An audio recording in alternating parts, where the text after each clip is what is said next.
গোস্ত ছাড়াই কাবাব। আসসালামু আলাইকুম, কেমন আছেন সবাই? আজ দেখাবো মসুরি ডালের কাবাব।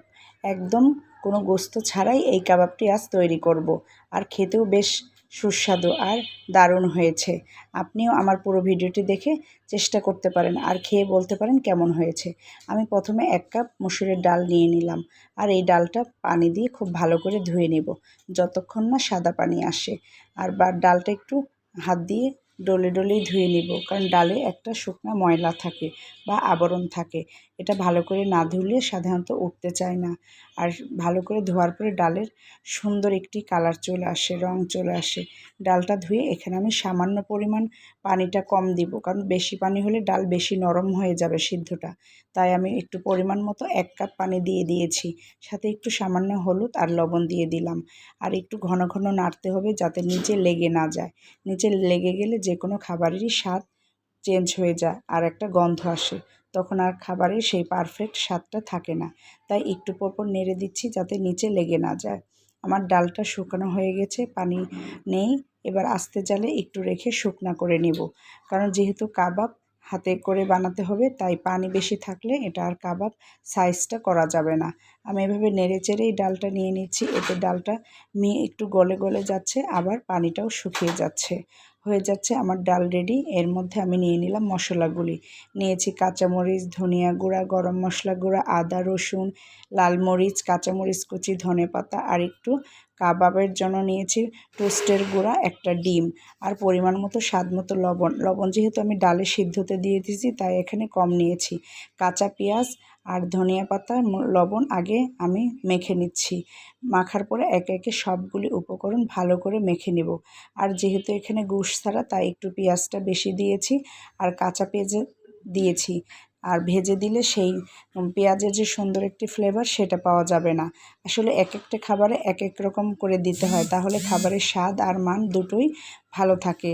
এবার সবগুলি উপকরণ আমি খুব ভালো করে মেখে নিচ্ছি। ডালের সাথে যখন মশলাগুলি আমার খুব ভালো করে মাখা হয়ে যাবে, আমি এখানে জিরা গুঁড়া দিয়েছি, ভাজা জিরা। তার সাথে দিয়েছি এলাচ, দারচিনি, গরম মশলা অর্থাৎ গরম মশলা গুঁড়াটা। কাবাবের মশলা দেয়নি। আর যেহেতু এটা আমার গোশত ছাড়া, আর তাই আমি সব মশলা পরেই দিয়েছি, ডালের সাথে সিদ্ধ দেইনি। আর আমার পুরো ভিডিওটি দেখলে আপনি এমনিতেই বুঝতে পারবেন। যখন আমার সবগুলি উপকরণ ডালের সাথে মাখানো হয়ে গেছে, তখন দিয়ে দিলাম আমি টোস্টের গুঁড়াগুলি। এই টোস্টের গুঁড়াগুলিও আমি ঘরে নিজেই করেছি। টোস্ট ছোটো ছোটো করে নিয়ে ব্লেন্ড করে নিয়েছি। আমি একবারে করে রাখি, কারণ বিভিন্ন আইটেম বানানোর সময় আমি এটা ব্যবহার করি। দিয়ে দিলাম একটা ডিমটা দিয়ে খুব ভালো করে মেখে নেব। টোস্টের গুঁড়া ঘরে রেডি থাকলে যে কোনো নাস্তায় খুব সহজে বেকিং করে নেওয়া যায় এবং বানানোও যায়। খুব সুন্দর হয়, এটা দেওয়ার কারণে একটা সুন্দর একটা কালার আসে আর মুচমুচে ভাবটাও আসে। আমি এভাবে সবগুলি উপকরণ খুব ভালো করে মেখে নেব। মেখে নেওয়ার পরে আমার মনে হলো আর একটু নরম হয়ে গেছে, তাই একটু দিয়ে দিলাম চালের গুঁড়ো। এমনিতেই চালের গুঁড়োটা দিলে যে কোনো খাবারের মানে বিস্কিটের আইটেমের মতো, যেটা কাবাব কিংবা পিঠা, চিকেন ফ্রাই একটু দিলে মুচমুচে ভাবটা ভালো থাকে। তাই আমি একটু চালের গুঁড়ো দিয়ে দিলাম, দিয়ে একটু যাতে হাতে গোলাটা তৈরি করা যায় কাবাবটা, সেই পরিমাণ আঠালো করে নিলাম। এবার আমি হাত দিয়ে সবগুলি কাবাব সাইজ করে নিব।